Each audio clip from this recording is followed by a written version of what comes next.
This is chapter P2, day 2. We are still working with real numbers, and here we are wanting to understand the value of real numbers as they would be placed on the number line. So we're looking at values and whether or not they're greater than or equal to and what that means. So for example, pi, because it's 3.14, would be greater than 3. And on a number line, you would have your number line with 3, and then next to it is 3.14, and somewhere over here would be 0. So obviously the numbers closer to 0 are on the positive side of 0 are less than numbers that are further away. When we look at 3/8 compared to 1/2, since the decimal value of 3/8 is 0.375, and that is going to be less than the value of 1/2. It's less than or equal to.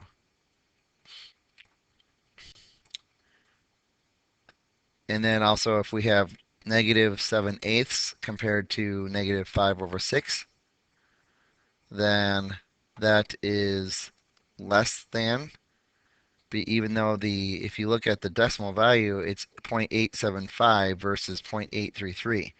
0.875 is greater than 0.833, but we're talking about a negative number. So when you're talking about a negative number, the larger the actual value means the further away from 0 in the negative side of the 0, you are smaller. So you're like deeper in a hole, in a sense. So you're smaller. Okay? Sets and intervals. Here is something we're going to be using is something called union and intersection. And this U type symbol, when it's upside down, kind of looks like an N for intersection, and U for union. So what does that mean? Intersection, if you think about two sets of values, and we can use two circles here, we're talking about the common parts, the common values for intersection. For union, you're talking about everything involved. What do we have when we consider both of these sets of values? So when we look at sets, we need to understand sets before we can start looking at using actual sets of values in union and intersection. A set, when we see A equals this curvy bracket thing with X, a line, and X, what we're saying is that we have a variable of X such that X is an integer and 0 is less than X, which is less than or equal to 7. So um, verbally, or if we just think about what that means, is we have a variable of X, we are stating that it is an integer, and we want X to be greater than the 0 and less than or equal to 7. So integers, if you think about our real numbers, are numbers without a decimal. They could be positive or negative. And there's no equal part to this inequality when we're comparing x to the 0. So we do not start with 0. We start with 1 because 1 is the next greater integer from 0. So we start with 1, we count up to and include 7. We include 7 because of the line underneath the inequality symbol. So this would be our set of numbers based on this written information here about a set. So when we consider union and intersection of sets, and we're looking at two sets right here, A and B. A is the set of numbers 1, 2, 3, 4, and 5. So we could state that as integers greater than or equal to 1, less than or equal to 5. and B is the set of even integers greater than or equal to 2, less than or equal to 10.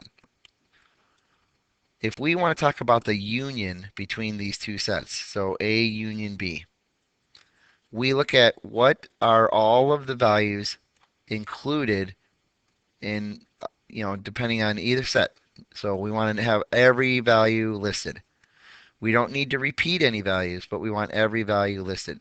So 1 through 5, 1, 2, 3, 4, 5 includes the values of 2 and 4. So we already have those accounted for. We don't need to repeat them.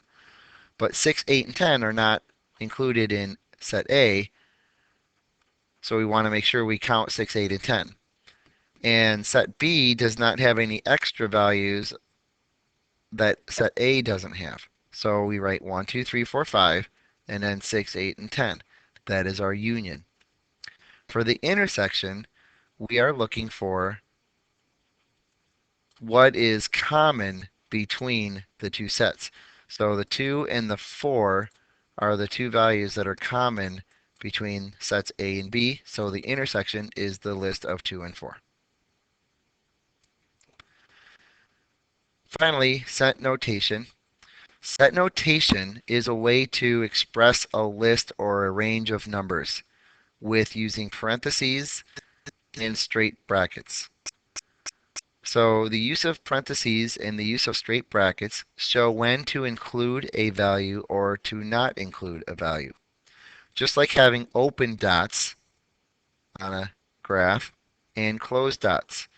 The open dots are like your parentheses. So if I thought about whatever number was right here, let's say this is 6, okay, and then over here is 20, okay. On the 6, we have an open dot, so we would put a bracket to start our list, or not our list, but our set notation. For 20, there's a solid dot, so we are going to use a bracket at the 20 value. So we write it with just the 6 and the 20, kind of like ordered pairs, and that is our set notation. We start at 6 and we understand with this parenthesis that we don't actually include the 6, but we start there and any value as close as we can get to it, but without touching 6, but greater than 6. All the way up to 20, and we include 20 because we have this straight bracket. As an inequality, written inequality, we have A is less than X is less than or equal to B. That would be like the parenthesis here. The first number is listed with the parenthesis because there was no line under the inequality, which means that's like an open dot and parenthesis. All the way to B, so having this set notation, this written this way, we know that we're talking about set notation. We're having a list of values all ranging from A and B. And we have a straight bracket at B because we have the solid line under the inequality. We want to include B in our range of values. And as a graph for this, we would have an open dot starting at A and a closed dot starting at B. So I should have an A over here. I'm not sure where my pen is. Okay. For some reason, this is A over here. This is B over there. For some reason, my cursor is not showing up for my pen. So I have to use the mouse here if I'm going to try to write, and it's kind of hard to write. So there's my A over here, my B over here. And then this is just information, so you kind of have an idea. Um, if you have A is less than or equal to X, which is also less than or equal to B, well, you have a line underneath both of them, so you're going to have a bracket, straight bracket for A and B in your set notation. And as a graph, you're going to have a solid dot going to a solid dot. For the second one, you have a line underneath the inequality for A, no line for B. So that means for A, you're going to have a straight bracket because of the line underneath. And for the B, you're going to have a parenthesis because we did not have a line. When you're talking about the graph, that's a closed dot for A and an open dot for B. So look through here and understand these. When you get down to this point right here, these are values going to infinity. Infinity is not a point that you could actually reach. You cannot be on infinity. So you will always have parentheses when you are doing set notation, including infinity. So when do you use infinity? Well, if you're saying a is less than or equal to x, that means x starts at a and goes greater. So infinity goes all the way to infinity from a. So anyway, from a to infinity, you're writing a bracket at a because you have a solid or a line underneath the inequality, and you're going from a, and x is greater than or equal to a, meaning you're going to keep on going. There is no limit. There is nothing to stop you, so you keep going to infinity. When is x is just greater than a with no line underneath, you're going to have a parenthesis starting at a, and again, you're going to have parenthesis going all the way to infinity.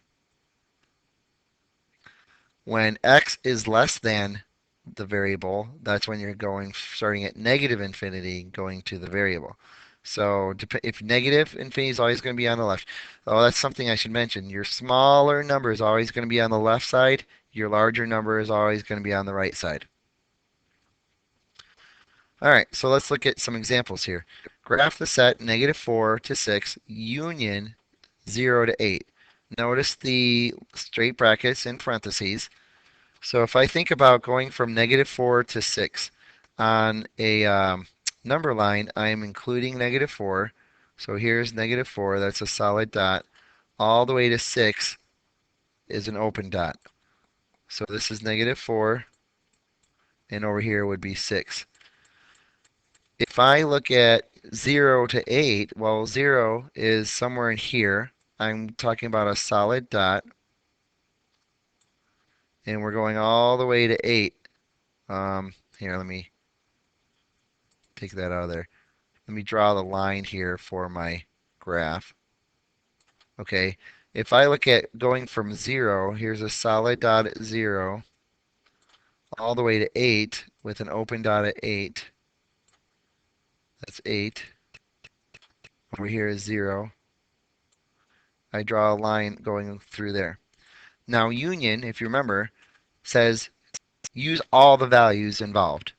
Well, all of the values involved would go all the way to the -4 over here, all the way, some overlap here, which is fine, and all the way to 8. And there's an open dot at 8. So I'm going from -4 with a closed dot all the way to 8 with an open dot. So I have a parenthesis on my 8 down here, a straight bracket on my -4. And then I can graph that. So drawing this out right here kind of helps you kind of see what's going on. And you can see the union is going to be everything included. But if I said intersection, I would only go with what's overlapping here. And my graph for this answer is right here. For the second example here, graph set -infinity to 6, intersection 2 to 10. Well, negative infinity goes from 6. I'm going to say this is 6. So we have a solid dot going all the way to negative infinity. I would just draw an arrow. Okay? If I'm going from 2, let's say the 2 is right here. There's an open dot at 2. And I'm going all the way to 10. If this is 6, then 10 is going to be somewhere over here. And that's also an open dot. Okay? And I would draw that line. Now, if I look at intersection, intersection is what is in common. So when you're looking at these graphs, you're looking at what is the overlap. Well, we overlap starting right here at 0, or no, I'm sorry, at 2, all the way over here to 6. Well, with an open dot here on 2, you have to have an open dot in your solution because there's no overlap on the actual 2, only all the way up close to it. So we start at 2 and we go to 6. And at 6 there was a closed dot, and since the other one has a line going through all the way to 10, you can include the 6 with a bracket. And so our answer starts at, um, this right here is wrong. Should be at 2, an open dot at 2, all the way to 6. Okay? So not from 0 to 6, but from 2 to 6. This is right. I just didn't graph it correctly. So I'm sorry about that. But that's it. So we're done with chapter P2.